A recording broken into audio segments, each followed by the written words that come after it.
Saya nak cakap sedikit pasal tambahan bantuan khas kewangan petugas Barisan Harapan. Datuk Yang di-Pertua, walaupun penularan wabak COVID-19 semakin membimbangkan, petugas Barisan Harapan kita tetap kental memberikan perkhidmatan dengan penuh jitu demi keselamatan dan kesejahteraan rakyat. Melalui ucapan Belanjawan 2021, kerajaan telah mengumumkan bantuan khas one-off kepada petugas Barisan Harapan Kesihatan sebanyak RM500.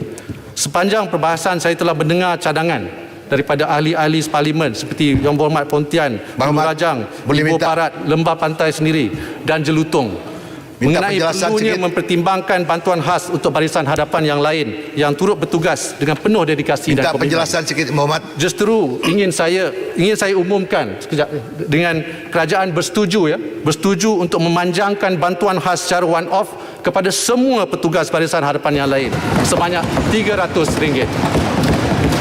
Sepanjang perbahasan, saya telah mendengar cadangan daripada ahli-ahli parlimen seperti Yang Berhormat Pontian, Bulu Rajang, Ipoh Barat, Lembah Pantai, Jelutong yang mengenai perlunya mempertimbangkan bantuan khas ini untuk Barisan Harapan yang lain yang turut bertugas dengan penuh dedikasi dan komitmen. Ini termasuk pegawai polis dan sebagainya.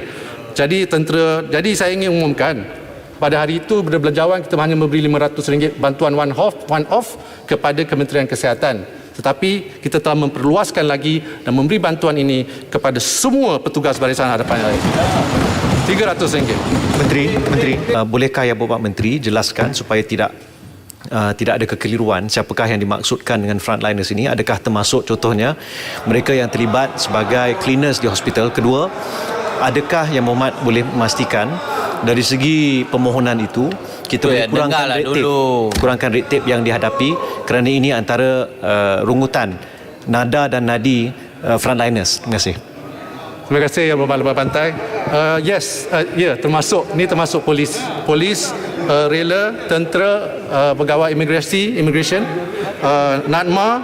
Ini semua basically dengan izin semua yang diperlakukan oleh NADMA akan dapat. Mengenai proses tu saya harap kita dah belajar daripada yang masa lepas lah. Kita akan memastikan prosesnya lebih baik pada masa ini.